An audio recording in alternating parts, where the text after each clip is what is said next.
Right, ఈరోజు మీకు ఒక చిన్నది చూపిస్తాను రా.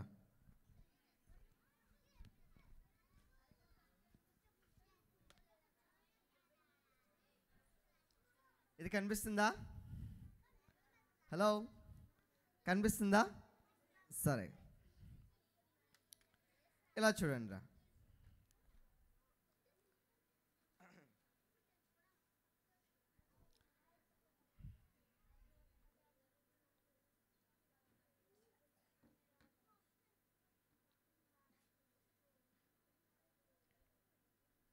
రైట్, ఇలా చూడండి. మీకు ఎప్పుడైనా ప్రార్థన అంటే తెలుసా? మీకు ప్రార్థన అంటే తెలుసా? ప్రార్థన అంటే ఏంటో చెప్పండి ఒకసారి. దేవునితో. Very good. ఎందుకు మాట్లాడాలిరా దేవునితో? అవసరతలు ఉంటే మాట్లాడాలి. ఇంకా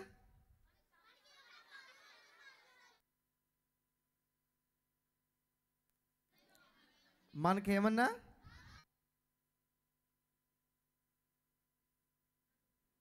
చెక్ నేను బ్యాటరీస్ ఉన్నాయా? చేతు బ్యాటరీస్ మార్చండి. అరే, ఎందుకు మాట్లాడాలి? ఏసైతో ఎందుకు మాట్లాడాలి?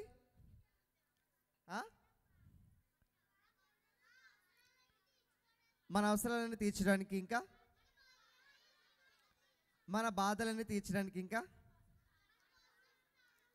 మన కోసం ప్రాణం పెట్టాడు. Very good. ఇంకా ఇంకా దేవునికి మన పట్ల ఒక ప్రణాళిక ఉన్నది. సరే, ఇలా చూడండి రా. మనందరికీ ప్రార్థన అంటే ఏంటో తెలుసు కదా. ప్రార్థన అంటే ఏంటి? యేసయ్యతో మాట్లాడము. యేసయ్యతో మాట్లాడితే ఏమవుతుందిరా? యేసయ్యతో మాట్లాడితే ఏమవుతుంది? యేసయ్యతో మాట్లాడకపోతే ఏమవుతుంది? ఇలా చూడండి ఒకసారి. మనము కనుక అరే ఇలా చూడండి బాబు, ఇలా చూడండి. నా దగ్గర కనిపిస్తుందా? ఇది కనిపిస్తుందా? ఇలా చూడండి, ఇలా చూడండి. ఇప్పుడు మనం యేసయ్యకి దూరంగా ఉన్నాం అనుకోండి, అంటే యేసయ్యతో మాట్లాడలేదు. ప్రార్థన అంటే ఏంటి? యేసయ్యతో కలుసుకోవడం. ప్రార్థన అంటే ఏంటి? యేసయ్యతో మాట్లాడడం, యేసయ్యతో కలుసుకోవడం. యేసయ్యతో మరి మనం మాట్లాడలేదనుకోండి, మన జీవితం ఏమవుతుందో తెలుసా? మన జీవితంలో ఎదగలేం, వర్ధిల్లలేం, జ్ఞానమందు వర్ధిల్లలేం, వయస్సునందు వర్ధిల్లలేం, దేవుని దయందు వర్ధిల్లలేం, మనుషుల దయందును వర్ధిల్లలేం. అన్ని విషయాల్లో వర్ధిల్లాలంటే, ఎదగాలి అంటే మనం ఎవరితో మాట్లాడాలంటే యేసయ్యతో మాట్లాడాలిరా. ఎవరితో మాట్లాడాలి? ఇది యేసయ్యతో మాట్లాడే జీవితం. ఇది యేసయ్యతో మాట్లాడని జీవితం. ఏ జీవితం ఇది? కనిపిస్తుందా? యేసయ్యతో మాట్లాడని జీవితం. యేసయ్యతో మాట్లాడకపోతే ఏమవుతుందో తెలుసా? మన జీవితానికి సరైన అర్థం ఉండదు. మన జీవితము విరిగిపోయిన పరిస్థితిలో ఉంటుంది. మన జీవితము మొక్కలుగా ఉంటుంది. మన జీవితంలో ఎదగలేం. కానీ ఇలాగా దగ్గరికి వచ్చి యేసయ్యతో మాట్లాడామనుకో ఏమవుతుందో తెలుసా? మన జీవితాన్ని యేసయ్య వర్ధిల్లింపచేస్తాడు, ఎదిగిస్తాడు. విరిగిపోయిన మన జీవితాన్ని ఫలింపచేస్తాడు. సరేనా? గర్ల్స్లో ఒక ఇద్దరు రండి అన్న ఒకసారి.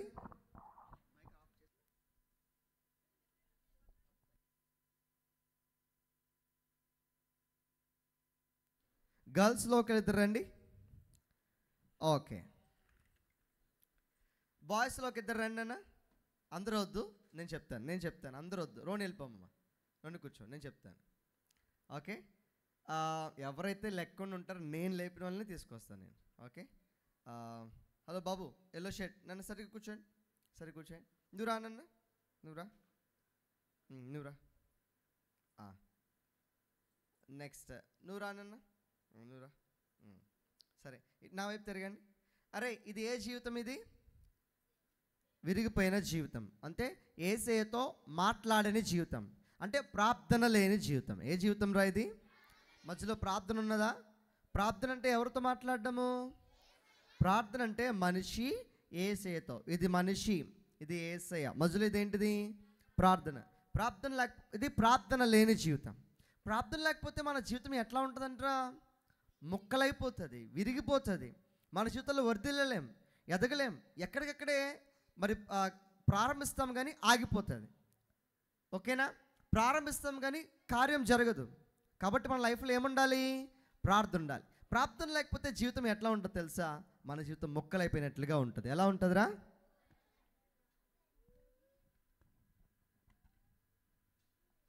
సో ఎలా ఉంటుంది? పట్టుకోండి ఒకసారి. ఎన్ని ముక్కలు అయిపోయిందిరా? 3 ముక్కలు అయిపోయింది. సో ప్రార్థన జీవితం ఉందా? చెప్పాలి. ప్రార్థన జీవితం ఉందా? ప్రార్థన జీవితం ఉందా? ప్రార్థన జీవితం లేదు. ప్రార్థన జీవితం లేకపోతే జీవితం ఏమైపోతుంది? విరిగిపోతుంది కదా. అవి వెలిగేవ్వండి ఒకసారి.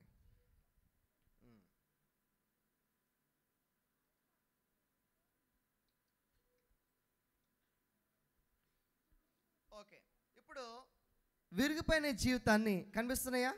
ఎన్నున్నాయి? విరిగిపోయినాయా? అంటే ఏం లేదు జీవితంలో? ప్రార్థన లేదు. ప్రార్థన జీవితం లేకపోతే జీవితంలో ఎదుగుతామా? వర్ధిల్లుతామా? ఆశీర్వదింపబడతామా? ఫలిస్తామా? ఫలించలేం. కాబట్టి మన లైఫ్లో ఖచ్చితంగా ఏముండాలి? ప్రార్థన ఉండాలి. ఏముండాలిరా? మరి కళ్ళు మూసుకొని ప్రార్థన చేద్దాం ఒకసారి. కళ్ళు మూసుకోండి. అలా కాదు, మోకాలు వేయండి. మోకాలు వేయద్దు, కూర్చొని ప్రార్థన చేయండి.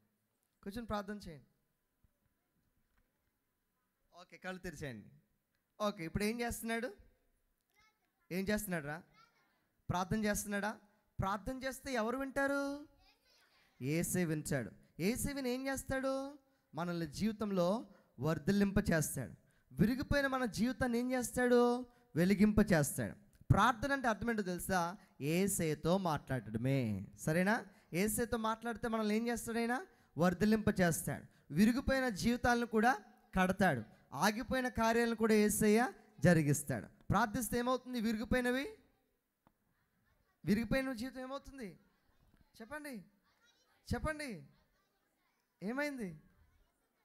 ఏమైందిరా? యేసు ఏం చేశారు? చూడండి, ఎక్కడ అతుకులునేమో చూడండి. ఉందా? ఉందా? యేసు ఏం చేశారా? దేన్ని బట్టి అతికించాడు? అర్థమైందా మీకు? ఇలాగివ్వండి. దేన్ని బట్టి అతికించారా? కాబట్టి లైఫ్లో ఏముంది? చెప్పాలి. ఏముంది? ప్రార్థన ఉంది. కళ్ళు మూసుకోండి. ఒకవేళ ప్రార్థన లేదనుకో, ఇలా చూడండి. ఒకవేళ ప్రార్థన లేదనుకో, జీవితం ఏమైపోతుందిరా? ఏది? అవునా? కాబట్టి ఏముండాలి మన లైఫ్లో? ఏముండాలి మన లైఫ్లో? సో ప్రార్థన ఉండాలి. ఏముండాలి చెప్పండి రా. పట్టుకున్నాను ఒకసారి. పట్టుకోండి. ప్రార్థన లేకపోతే ఏమవుతుంది చెప్పండి. మన జీవితంలో వర్ధిల్లుతామా? ఎదుగుతామా? ఎదగం. కాబట్టి మన జీవితంలో ఎదగాలంటే ఏముండాలి? Okay, very good. వేసేయండి అన్న, మీరు వేసేయండి. ఓకేనా? మళ్ళీ ప్రార్థన చేద్దామా? కలుపుసుకోండి మరి. ఓకే, తెరిచేయండి మరి. ఓకేనా? ఇప్పుడు మీరే తీయండి. ఏసే ఏం చేశారు? ఏమన్నా ఉన్నా దీంట్లో? ఏమైనా ఉన్నాయా? సో ఏసే ఏం చేశారు? ఇరిగిపోయిన మొక్కల్ని. కాబట్టి మన లైఫ్లో ఏముండాలి? ఖచ్చితంగా ఏముండాలి? ప్రార్థన ఉంటే ఎలాంటి జీవితాన్నైనా ఏసే కడతారు. ఎలాంటి జీవితాన్నైనా ఏసయ్య వర్ధిల్లింప చేస్తారు. ఓకేనా? ఇలా ఎద్దాను ఒకసారి. ఓకే, దీన్ని బట్టి మీకు ఒక చిన్న విషయం చెప్తాను, చూడండి. ఓకేనా? వెళ్ళి కూర్చోండి ఒకసారి. ఓకే, ఇంకోటి ఉంది దీంట్లో, నేను చూపిస్తాను. ఓకేనా? రెడీ?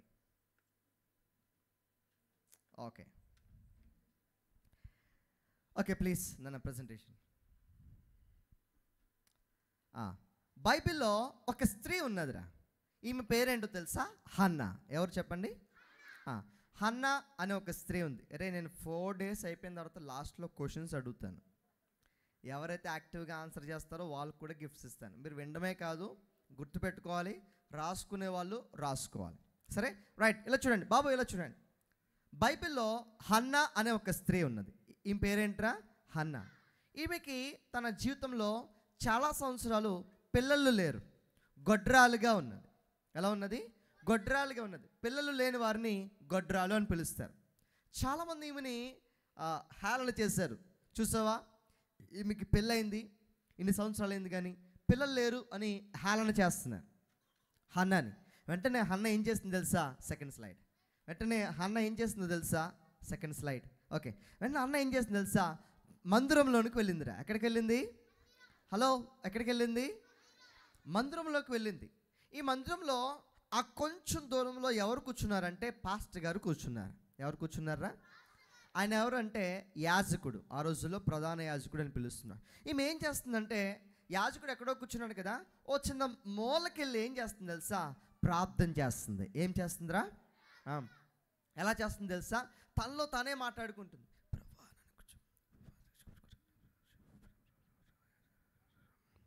వినిపించిందా ప్రార్థన? చెప్పండి, వినిపించిందా? అలాగే పాస్టర్ గారికి కూడా ఏమి వినిపించలేదురా. ఈమె ఏమంటుందో తెలుసా? ఇలా కళ్ళు మూసుకుని ఇలా లెగుస్తుంది. వినిపించిందా? కానీ ఏం కదులుతున్నాయి చెప్పాలి. ఆయన అనుకున్నాడు, ఈమె ఏమన్నా మత్తురాలే ఉన్నదేమో, డ్రింక్ చేస్తుందేమో అని అనుకున్నాడు. వెంటనే ఆమె ఎంతో దుఃఖముతో బాధపడి ఆ యొక్క హన్న ఏమన్నా తెలుసా?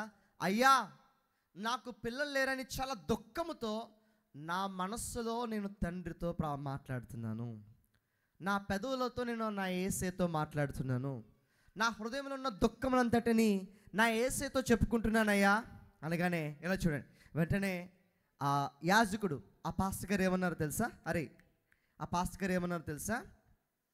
ఓహో అవునమ్మా, సరే, అయ్యే నీ ప్రార్థనకి జవాబిచ్చునుగాక, నీ హృదయ కన్నీటిని ఆయన తుడుచునుగాక, నీ యొక్క మనోవేదనను ఆయనకు ప్రతిఫలం ఇచ్చునుగాక, నీకు సరైన సమాధానం ఇచ్చునుగాక అని చెప్పి ఆయన దీవించి వెళ్ళిపోయాడురా. ఇప్పుడు హన్న ఏం చేస్తుంది తెలుసా? తన యొక్క మందిరంలోకి వెళ్ళి ప్రార్థన చేస్తుంది. ఏమని ప్రార్థన చేస్తుంది తెలుసా? వినిపించిందా ప్రార్థన? కానీ ఏమని ప్రార్థన చేస్తుంది తెలుసా? ప్రభువా, నాకు పిల్లలు లేరని అందరూ తిడుతున్నారయ్యా, నాకు పిల్లలు లేరని అందరూ కూడా నన్ను హేళన చేస్తున్నారయ్యా, నన్ను క్షమించయ్యా, నీ రక్తంతో నన్ను కడిగయ్యా, నా గర్భాన్ని తెరువయ్యా, మంచి కుమారుని నాకు ఇయ్యయ్యా, ఇస్తే నేను వాడిని మరలానికి ఇచ్చేస్తానయ్యా అని ఏం చేస్తుంది? ఎవ్వరికి వినిపించకుండా కేవలం ఎక్కడ మాట్లాడుతుందిరా? పెదవులు మాత్రమే మాట్లాడుతున్నాయి. అయ్యా, నాకు ఇస్తే కనుక నేను నీకు ఇస్తానయ్యా అని పెదవులతో మాత్రమే మాట్లాడుతుంది. ఎవరికైనా మాట్లాడిందా? వినిపించిందా? పెదవులతో మాత్రమే మాట్లాడుతుంది. మాట్లాడుతుంటుంటే, ఇలా ప్రార్థన చేస్తుంటుంటే వెంటనే యాజకుడు చూస్తున్నాడు, అమ్మా, నిజంగా యెహోవా దేవుడు నీ మనోవేదనను చూచునుగాక, నీకు నిశ్చయముగా ప్రతిఫలం ఇచ్చునుగాక. ఆ యెహోవా దేవుడు నీ యొక్క నీ హృదయంలో ఉన్న బాధని, వేదనను, దుఃఖాన్ని తొలగించి నీకు మంచి నీ ప్రార్థనకి ప్రతిఫలం ఇచ్చునుగాక అని దీవించాడు రా. వెంటనే ఆమె ఏం చేస్తుంది తెలుసా? ఇంటికి వచ్చింది. ఏం చేస్తుందిరా? చెప్పాలి, ఏం చేసింది? ఇంటికి వచ్చిన తర్వాత వెంటనే ఏమైందో తెలుసా? కొన్ని రోజులకి దేవుడు హన్నా గారి యొక్క గర్భమును తెరిచి మంచి కుమారుని ఇచ్చాడు. ఎవరిని ఇచ్చాడు? Okay, next slide. మంచి కుమారుని ఇచ్చాడు. ఒకసారి చెప్పలు కొడదామా? ఒకసారి గట్టిగా చెప్పలు కొడదామా? రైట్. ఎవరిని ఇచ్చాడు యేసయ్య? ఎవరిని ఇచ్చాడు? మంచి కుమారుని ఇచ్చాడు. ఆ కుమారునికి ఏమని పేరు పెట్టింది తెలుసా? సమూయేలు అని పేరు పెట్టిందిరా. ఏమని పేరు పెట్టింది? సమూయేలు అంటే అర్థం ఏంటో తెలుసా? సమూయేలు అంటే అర్థం ఏంటో తెలుసా? దేవుడు నా ప్రార్థన ఆలకించాడు అని అర్థం. సమూయేలు అంటే అర్థం ఏంటి? Very good. హన్నా గారు సమూయేలుని ఎందుకు పేరు పెట్టింది? దేవుడు నా ప్రార్థన ఆలకించాడు. Heard by God. దేవుడు నా ప్రార్థన ఆలకించాడు, దేవుడు నా మొర ఆలకించాడు అని సమూయేలు అని పేరు పెట్టిందిరా. పేరు పెట్టగానే వెంటనే వాడిని తీసుకుని సంతోషంగా, ఆనందంగా ఎక్కడికి ఎత్తుకుని బయలుకెళ్తుంది? ఇప్పుడు చెప్పాలి గట్టిగా. ఎందుకు? ప్రార్థించే ముందు ఏమడిగింది? నువ్వు నాకు ఇస్తే నేను నీకు ఇస్తానయ్యా, వాడు బ్రతుకు కాలం అంతయు మీ మందిరంలోనే సేవ చేస్తాడయ్యా అని ఏం చేస్తున్నామే? చెప్పాలి. ప్రార్థన చేసింది కదా. ఇలా చూడండి, వెంటనే ప్రార్థించింది. ఎవరు విన్నారా ప్రార్థన? ప్రార్థన చేయక మునుపు ఆమెకి పిల్లలు ఉన్నారా? గర్భఫలం ఉందా? వేదన ఉందా? బాధ ఉందా? మరి అవమానపరిచారా? నిందించారా? కానీ దేవుడు తన జీవితంలో ప్రార్థించడం ద్వారా ఏం తొలగించాడురా? నిందను తొలగించాడు, అవమానం తొలగించాడు, గర్భము తెరిచాడు, గర్భఫలం ఇచ్చాడు. వెంటనే ఆ పిల్లవాడిని పట్టుకుని సంతోషంగా ఎక్కడ పరిగెడుతుంది? ఇప్పుడు ఎలా పరిగెడుతుంది తెలుసా? ఇప్పుడు మొక్క వెలిగిపోతుందిరా. ఎలా వెళ్ళిపోతుంది? ఓ, నా యెహోవా దేవుడు గొప్పవాడు, ఆయన ఆశ్చర్యకార్యములు చేయువాడు, ఆయన మహోన్నతుడు, ఆయన నా వేదనను తొలగించాడు, ఆయన గొప్పవాడు గొప్పవాడు అని ఏం చేస్తుంది తెలుసా? ఎత్తుకుని ఎత్తుకుని ఎత్తుకుని పరిగెట్టుకుంటే ఎక్కడికి వచ్చిందో తెలుసా? Next slide. ఎక్కడికి వచ్చిందిరా? ఎక్కడికి వచ్చింది? చర్చిలోకి వచ్చిందిరా. చర్చిలోకి వచ్చి, అయ్యా ఇదిగో నేను ప్రార్థన చేశాను, యెహోవా దేవుడు నా మొరను ఆలకించాడు, నా కన్నిటిని తుడిచాడు, నాకు గర్భఫలం దయచేశాడు, ఇదిగో ఇతని పేరు సమూయేలు అని చెప్పి ఎక్కడ విడిచిపెట్టింది? చర్చిలో విడిచిపెట్టిందిరా. ఎవరి దగ్గర విడిచిపెట్టిందో తెలుసా? పాస్టర్ గారి దగ్గర. ఎవరి దగ్గర? యాజకుని దగ్గర విడిచిపెట్టింది. పాస్టర్ గారి దగ్గర విడిచిపెట్టింది. అయ్యా ఇదిగో ప్రార్థన చేసి అడిగాను, నువ్వు నాకు కుమారుని ఇస్తే నేను నీకు మరలా ఇస్తానయ్యా, వాడు బ్రతుకు కాలం అంతయు నీ సన్నిధిలోనే బ్రతుకుతాడయ్యా అని అడిగాను. యేసు నా మొరనాలకించి నాకు మంచి కుమారుని ఇచ్చాడు. ఇదిగో నా ప్రార్థనకి దేవుడు జవాబు ఇచ్చాడు. ఇతడే నా ప్రార్థనకి జవాబు. ఏమంది సమూయేలు అనగా? ఇతడే నా ప్రార్థనకు జవాబు. దేవుడు నా మొరను ఆలకించాడు అని సమూయేలు అని పేరు పెట్టి మందిరంలోనికి తీసుకుని వచ్చింది. ఎక్కడ తీసుకొచ్చిందిరా? ఎవరికి ఇచ్చింది? యాజకునికి ఇచ్చింది. ఇంకా అయిపోయింది. ఇంకా పాలు తాగి వయసు తర్వాత ఎక్కడ వదిలేసింది? ఇంకా మందిరంలో వదిలేసింది. ఇంక ఇంటికి తీసుకురాలి. అప్పటి నుంచి మందిరంలో వదిలేసి పాస్టర్ గారికి ఇచ్చి, అయ్యా ఈ దినం నుంచి వాడు మీతోనే ఉంటాడు, ఈ దినం నుంచి మీ మందిరంలోనే వాడు ఉంటాడు, మీకు పరిచర్య చేస్తాడు, మీలో జ్ఞానమందు వయస్సునందు దేవుని దయందు మనుష్యుల దయందు వర్ధిల్లుగాక, వర్ధిల్లుతాడు అని వాళ్ళ మమ్మీ ఏం చేస్తుంది తెలుసా? మందిరంలో విడిచిపెట్టిందిరా. ఇప్పుడు సమూయేలు ఎక్కడున్నాడు చెప్పాలి? ఎక్కడున్నాడు? మందిరంలో ఉన్నాడురా. మందిరంలో ఉంటే సమూయేలు ఏమవుతున్నాడు తెలుసా? రోజు రోజు ఎదుగుతున్నాడు. దేంట్లో?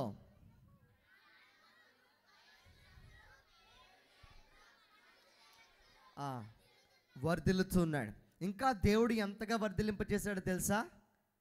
ఒక నాయకుడిగా దేవుడు ఎదిగించాడు. ఇంకా చెప్పమంటారా? ఒక ప్రవక్తగా దేవుడు ఎదిగించాడు. చిన్న బాలుడైన సమూయేలుని దేవుడు ఎంతగా ఎదిగించాడంటే గొప్ప ప్రవక్తగా ఎదిగించాడు. అలా అలా హలో చెప్పండి, ఎలా ఎదిగించాడు? గొప్ప ప్రవక్త అంటే అర్థం ఏంటో తెలుసా? ప్రవక్త అంటే తెలుసా? అరే ఇలా చూడండి, పోస్ట్ మ్యాన్ తెలుసా మీకు? పోస్ట్ మ్యాన్ ఏం చేస్తాడు? పోస్ట్ బాక్స్లో పడిన లెటర్స్ తీసుకొచ్చి మీకు ఇస్తాడు, అవునా? అలాగే ప్రాఫెట్, ప్రవక్త అంటే అర్థం ఏంటో తెలుసా? దేవుడు చెప్పిన మాటను విని అది తీసుకుని వచ్చి ప్రజలతో చెప్తాడు. అర్థమైందా? దేవుడు చెప్పిన మాటను విని అది తీసుకుని వచ్చి ప్రజలతో చెప్తారు. దాన్ని ఏమంటాం తెలుసా? మెసెంజర్ ఆఫ్ గాడ్, దేవుని ప్రవక్త అని పిలుస్తాం. ఇప్పుడు దేవుడు సమూయేలుని ఎలా వర్ధిల్లింపచేశాడు? ఒక ప్రవక్తగా వర్ధిల్లింపచేశాడు. హల్లెలూయా చెప్తాం గట్టిగా, హల్లెలూయా. రైట్. అరే మిమ్మల్ని ప్రశ్న అడుగుతాను, అదేంటో తెలుసా? మనం ప్రార్థిస్తే దేవుడు జవాబిస్తాడా లేదా? ప్రార్థిస్తే జీవితం బాగుంటుందా? ప్రార్థించకపోతే బాగుంటుందా? కాబట్టి మనం ఏం చేయాలంట? హన్నా గారు ఏం చేశారు? ఇలా చూడండి రా. అరే మన లైఫ్లో జ్ఞానమందు వయస్సునందు దేవుని దయందు మనుషుల దయందు అన్ని విషయాలు వర్ధిల్లాలంటే మనం ఏం చేయాలి తెలుసా? ఫస్ట్ నాయకుడు ప్రార్థించాలి. నన్ను ఏం చేయాలి? ఒక వచనం చదువు, బైబిల్స్ ఓపెన్ చేయండి ఒకసారి. 1 John 5:14 ఓపెన్ చేయండి ఒకసారి. యోహాను గారు రాసిన మొదటి పత్రిక 5వ అధ్యాయం 14వ వచనం. నాన్న రికార్డ్ అవుతుంది కదా? ఓకే. యోహాను గారు రాసిన మొదటి పత్రిక 5వ అధ్యాయం 14వ వచనం. అందరూ ఓపెన్ చేయాలి. అరే బైబిల్స్ ఓపెన్ చేయాలి అందరూ కూడా. యోహాను గారు రాసిన మొదటి పత్రిక 5వ అధ్యాయం 14వ వచనం. ఓకే, నేను 1 2 3 అంటాను, అందరూ కలిసి చదవాలి. ఓకే, 1 2 3.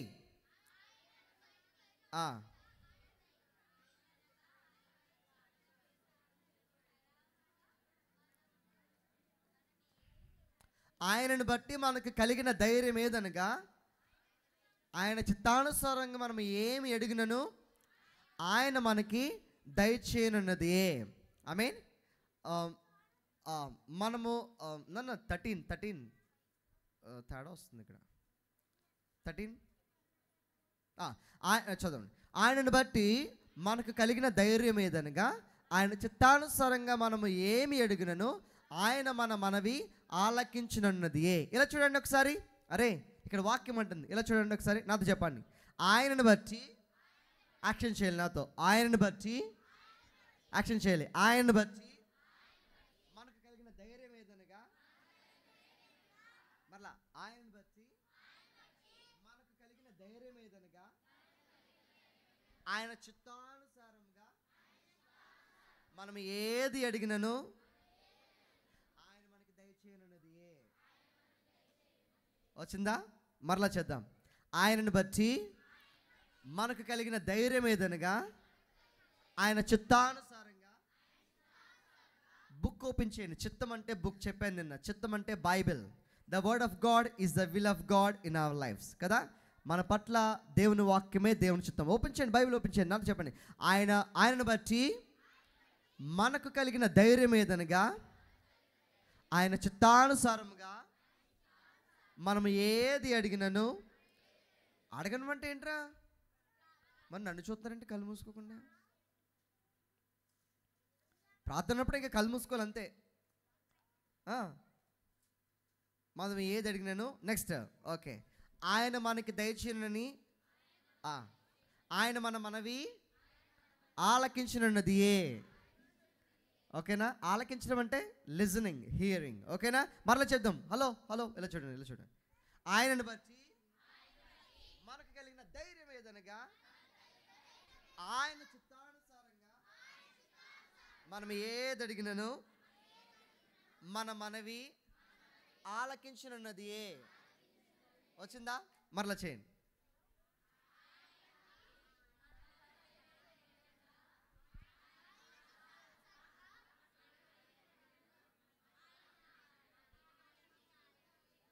ఆలకించనున్నది. మరొకసారి చేద్దాం. ఓకేనా?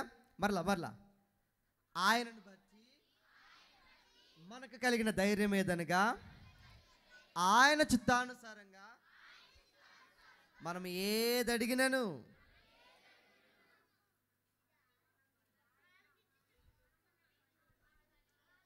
ప్రార్థన అడగడం అంటే ప్రార్థన. ఏది పెట్టి ఇలా పెట్టు.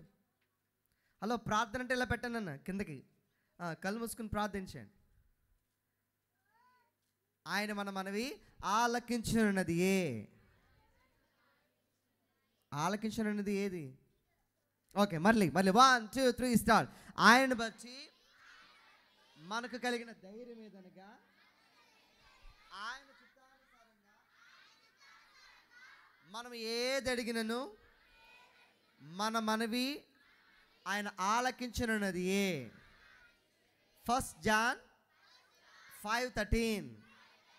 మొదటి యోహాను సువార్త పత్రిక 5:13. ఓకే, ఇప్పుడు స్క్రీన్స్ ఆఫ్. ఎవరు లేరా? ఓకే, మీరు చెప్పండి ఒకసారి. హలో, నేను స్క్రీన్స్ చూడకుండా చెప్పమన్నాను. కొన్ని కళ్ళు అక్కడికి వెళ్తున్నాయేంటి? స్పై చెప్పేస్తాను. మీ దగ్గర ఉన్న స్పై మీరు దొంగతనం చేస్తున్నారు. ఓకే, నన్ను చూసి చెప్పాలి, స్క్రీన్స్ చూడొద్దు. Okay, 1 2 3 start.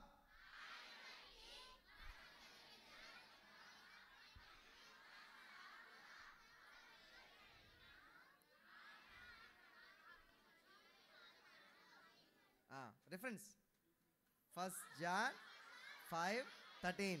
మరలా స్క్రీన్ చూస్తున్నావు బాబు, స్క్రీన్ చూస్తున్నావే, నన్ను చూడాలి. ఓకే, కమాన్.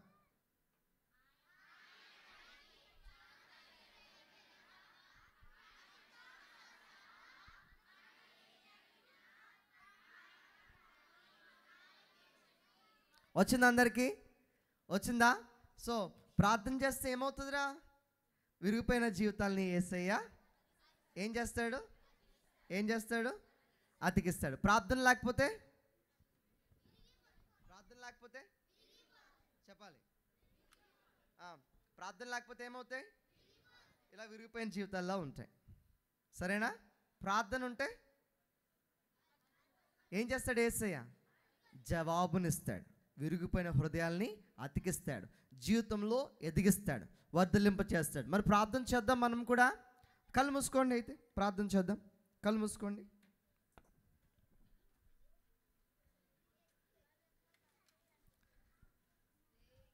రెండు చేతులు పాకెత్తండి, రెండు చేతులు పాకెత్తండి. నాతో చెప్పండి, యేసయ్యా మీకు వందనాలు.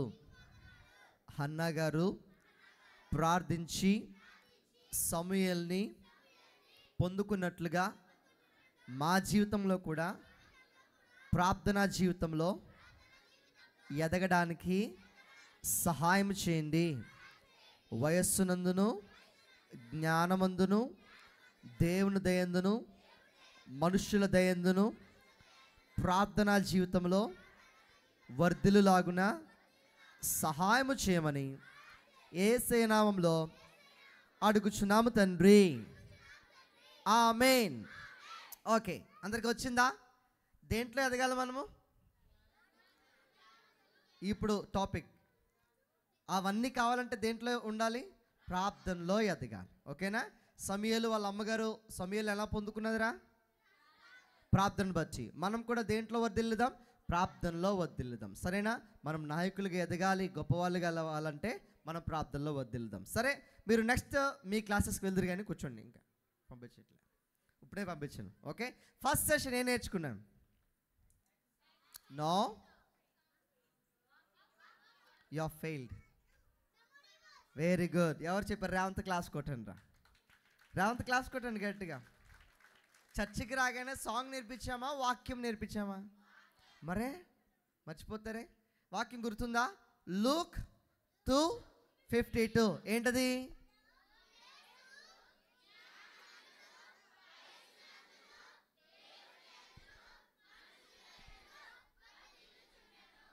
ఓకేనా? Very good. ఇప్పుడు మళ్ళీ ఇంకో మెమరీ వర్స్ నేర్చుకున్నాం. ఏంటది? 1 John 5:13 ఏంటది?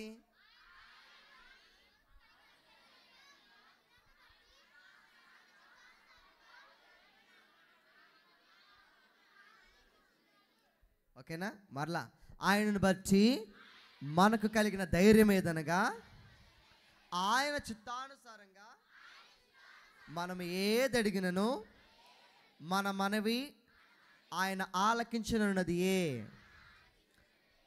ఆయన చిత్తానుసారంగా ఏమడిగినా యేసయ్య ఏం చేస్తాడంటారా? వింటాడు, ఆలకిస్తాడు, మన ప్రార్థనలకి జవాబునిస్తాడు. మరి ఈ రోజు నుంచి ప్రార్థనలు ఎదుగుదామా? హలో, ప్రార్థన చేద్దామా? ఇంట్లో ప్రార్థన చేద్దామా? అత్తమాలు తిన్నప్పుడే కాదు, టిఫిన్ చేసినప్పుడే కాదు, లంచ్ చేసినప్పుడే కాదు, స్నాక్స్ తిన్నప్పుడే కాదు, ఉదయాన్నే లెగ్గానే ప్రార్థన చేయాలి. ముఖ్యమైన పనులు ఉన్నప్పుడు ప్రార్థన చేయాలి. సరేనా? ఎప్పుడు కుదిరితే అప్పుడు మనం ప్రార్థన చేయాలి. అట్లాగా పరిశుద్ధాత్మ దేవుడు మనకు సహాయం చేయను గాక.